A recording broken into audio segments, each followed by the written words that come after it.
Hi there, it's Angela, and seeing as we are smack dab right in the middle of summer and I know you have some extra time on your hands, today I want to bring to you some of the books that I think are quintessential summer vibes. So what they do is they represent things like hazy highlight reels, this sense of adventure. They have themes of friendship or summer flings or things that are kind of fleeting but also really important, and they seem to have like a cornerstone in our lives somehow. All those feelings and more are going to be in the recommendations I have for you today, so stick around. First, we have Small Game by Blair Braverman. This follows a survivalist who gets cast on a survival reality TV show that takes a dark turn when the production crew suddenly disappears, leaving all the contestants stranded on this island by themselves to fend for themselves. This book hits on that note of adventure and self-discovery that I think really make a summer read. It's also set in this very wild, naturalistic environment, and so I think that it matches that tendency we all have during the summer to want to go outside and just soak in the outdoors. This book, what it is not, is a thriller survival story as much as the setting and the kind of setup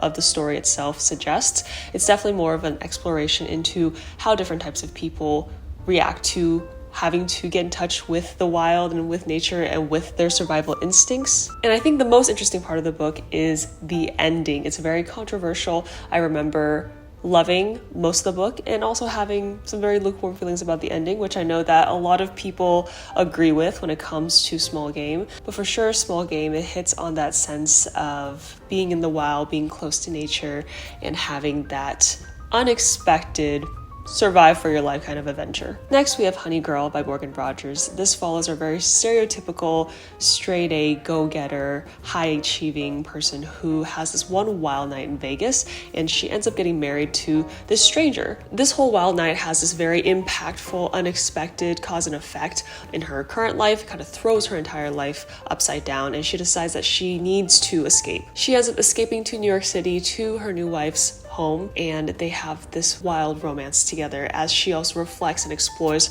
all the things that led her up to here. This book hits on that note of the very sweet, heady, very romantic, kind of like summer heat type of romance. It's the type of relationship that feels both really intense but also very fleeting and ephemeral, and I remember when I first read it, I felt like I was being romanced by the book itself. And so the writing itself is also very sweet and emotional, and it has what a lot of people have described as a very flowery and kind of almost saccharine kind of feel to it. I also love this book, and I think it's a good summer read because it is very reflective. The main character not only has this like romance that honestly isn't even that big part of the book, really it is a sense of like self-discovery and facing her family and her very uptight, strict father, facing what she wants in life and whether all the decisions and goals that she has set for herself up to this point are really reflective of the things that she wants. Overall, I think it's a book that walks pretty well this fine line in between a very intense emotional kind of love affair and also this very real, rooted in reality sense of who am I? What am I doing with myself? What is my reality? And what do I want from life? Next is another romance. It's Funny Story by Emily Henry. Our main character is unfortunately and unceremoniously dumped by her fiance, and she ends up in the situation where she has to live with the ex-boyfriend of the woman that her fiance left her for. Our main character is in the city where she doesn't really have any connections or roots to the community there, but her roommate does. And so he decides to take her on a whole tour of the way he views the city and to help her fall in love with the place to hopefully get her to stay. This book hits for me on that note of metaphorical adventure. We have this guy who is very well connected in the community and he just has friends everywhere. And so the way he sees his town is very different from the way our main character sees a town. And so when he takes her on all of these little side quests to different places that he considers really special and important to him, and he meets the people there and, you know, they get to talking, she sees that this town really is more beautiful and enriched and more colorful than she could have ever imagined. And again, we have these notes of self-reflection. Our main character is dealing with a lot of loneliness, and it's not just a loneliness in the current time after having been unceremoniously dumped by her fiance, fiance, but it's also this loneliness that she's carried with her entire life. This explanation to why she doesn't form those deep connections and relationships with people on purpose is actually one of the most memorable and impactful parts of the book. Next on the list is The Wishing Game by Meg Schaefer. This follows a children's book author who wrote a really popular series and then stopped writing for several decades. He's come back saying that he has this new novel, but he's only writing one copy and he's going to give it to a fan who wins this contest. And so he invites a couple of his fans, or they were fans when they were children, but now they're adults.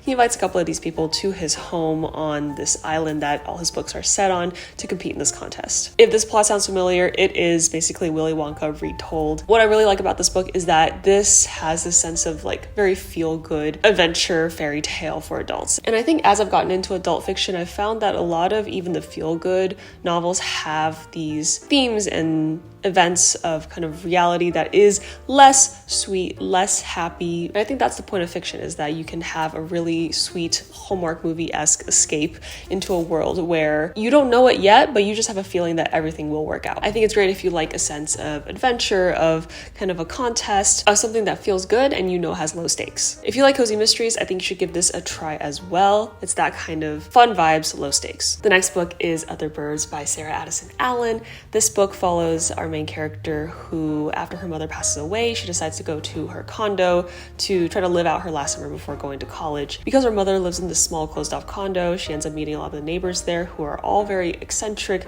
kind of quirky, or at least they have their own quirks and backstories, but they also are very closed off from each other. Like, they're the kind of neighbors that mind their own business. But then she comes in as this kind of disrupting force, this new girl to town, and she ends up really bringing the community together. And I think it's really a story about finding your true roots when you feel lost. This author, while tackling these topics of community and a sense of belonging and friendship, I think also infuses really great elements of magical realism. It's a very reflective book, obviously hitting on notes of family and also loss and the power of memories. This might feel like it has a little bit of a slow start, but I think you'll end up overall finding the story very beautiful. The last book on our list is Evie Drake Starts Over by Linda Holmes. Our main character in this novel is dealing with the aftermaths of her husband unexpectedly passing away, and she ends up renting part of the house to this former Major League Baseball player who's kind of passing by in the town, trying to hide from his life in New York City. They both have a backstory, obviously, and our main character is not just dealing with the death of her husband, but also the history that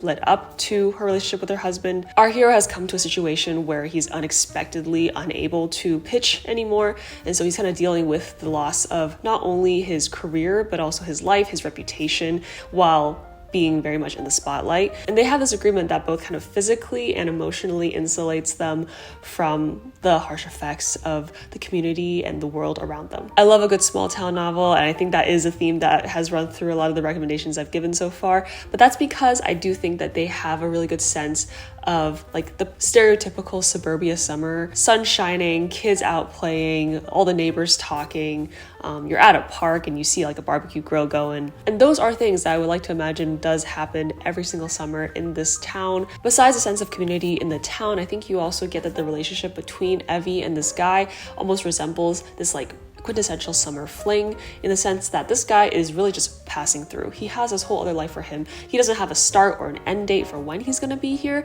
and Evie is totally aware of that up front. And so when they develop this relationship, I think they always take it one day at a time. It is what is in the current, is what they're feeling now, and that very potent sense of like, this could end any day, but we're just going to soak it in and enjoy it right now, is so powerful and so evocative of what I think a summer fling represents. This definitely has all the things that I love in a summer fling turned something real type of romance novel. Those are all the books I think represent themes of a great summer novel. If you have any other similar recommendations for best summer reads that you think I should check out, please leave them in the comments. And as usual, you can find me on Instagram at Goodreads, linked in the comments as well. Thank you for watching. I appreciate you all. Hope you have a great rest of your day. Bye.